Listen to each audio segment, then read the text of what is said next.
आपने कभी सोचा है कि मछली क्यों नहीं बोल सकती हैं? तो चलिए दोस्तों, इस पे एक कहानी सुनाने जा रहे हैं। अगर मेरे पेज को फॉलो और सब्सक्राइब नहीं किए हैं तो फटाफट कर लीजिए दोस्तों। इस समय हम तुमको उस समय की तरफ चलते हैं जब दुनिया बनी ही बनी थी। पहाड़ बढ़ रहे थे, नदियाँ ने बहना शुरू ही किया था और मैदान ओस से ढके हुए थे। एक दिन दुनिया बनाने वाले ने उन सबको बुलाया जो सुन सकते थे और उन सब से कहा, सुनो जो अब मैं तुम्हें कहता हूँ। तुम लोगों को तुम्हारी पसंद की आवाज़ देना चाहता हूँ, ताकि जब तुम लोग काम करे रहे हो और इधर उधर घूम रहे हो तो तुम लोग आपस में बोल सको, बात कर सको। सब पहाड़ दुनिया बनाने वाले के सबसे पास थे, जहाँ वो आसमान में रहता था। जो सब दुनिया बनाने वाले धरती पर आया तो पहाड़ियों की चोटियों के साथ साथ बहुत जोर की आवाज़ करता आया। पहाड़ियों को वह आवाज़ बहुत अच्छी लगी और उन्होंने उन्हीं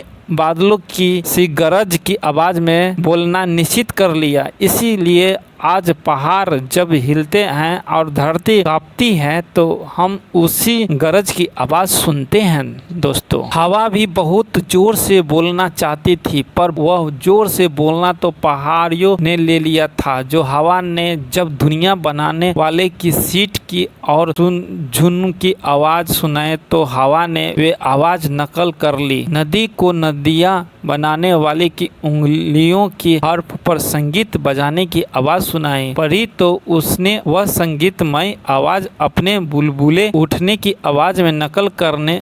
पेड़ों को दुनिया बनाने वाले की पोषक की बाहों के हिलने की सरसराहट की आवाज़ अच्छी लगी तो उन्होंने उसी की वह आवाज़ ले ली। चिड़िया ने दुनिया बनाने वाले की बांसुरी और गाने की आवाज़ सुना तो उन्होंने उसकी आवाज़ ले ली। कुछ चिड़ियाओं ने जो गाने में अच्छी नहीं थी, उनसे जितना अच्छा हो सकता था वे चीखने या कौवा काँव काँव करने या फिर हूँ हूँ करने की। जो जीव जमीन पर रहते थे उन्होंने दूसरे किस्म की आवाज़ बनाना सीख ली। कोई बोका था तो कोई मयूं बोलता था, कोई फुसफुसाता था तो कोई गुर्राता था तो कोई बा बोलता था तो कोई कुहकुहाता था, कोई चिल्लाता था तो कोई गुनगुनाता था। मतलब यहाँ की सबने अपनी अपनी पसंद की आवाज़ बना ली। इन सब में आदमी सबसे ज़्यादा होशियार निकला। वह इन सारी आवाज़ों को मिलाकर बोलना सकता था। वह न केवल जानवरों की आवाज़ की नकल भी कर सकता था, बल्कि वह अपने अलग से भी आवाज़ बना सकता था। आदमी ने इसी बात करने का नाम दिया। वह सोचा था कि केवल वही बात कर सकता है, पर वह यह भूल गया कि जानवर उसकी तरह से तो बात नहीं कर सकते थे, पर उनका बात करने का अपना तरीका है।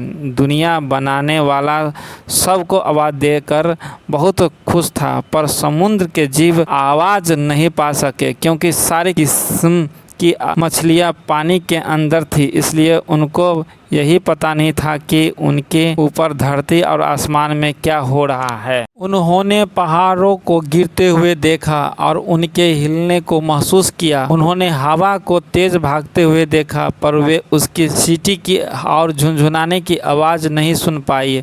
उन्होंने चिड़ियाओं को और दूसरे जानवरों को अपना मुंह खोलते हुए और बंद करते हुए तो देखा तो, पर उनकी चहचहाहट और गाना और वे आपस में क्या कह सुन रहे हैं यह नहीं सुन पाई। वे अपने सिर पानी के ऊपर निकालकर सुन सकती थी और यह जान सकती थी कि बाहर क्या हो रहा है, पर वे सब डरी हुई थी। इसलिए वे पानी में अंदर ही रह रही है, बस अपने मुंह को खोलती और बंद करती रही, पर बोलना नहीं सीख सकी। कुछ लोग इस कहानी को यह ख़त्म कर देते हैं और कहते हैं कि इसी वजह से मछली बात नहीं कर सकती है दोस्त। पर अगर तुम देखो तो कई बार उड़ती हुई मछली हवा में उछलती है और नाव में बैठे लोगों के बातें सुनने की कोशिश ज़रूर करती है, पर ये खुद कोई बात नहीं कर सकती है। तो दोस्तों, ये वीडियो आपको कैसा लगा, ये कहानी सुन करके? तो अच्छा लगा तो कमेंट्स बॉक्स में ज़रूर एक बाजी लिख दीजिएगा दोस्तों। लाइक को ज़रूर, सब्सक्राइब चैनल को ज़रूर कर दीजिएगा दोस्तों। तब तक लिए जय हिंद, जय भारत। फिर नए कहानी लेकर के हम आएंगे।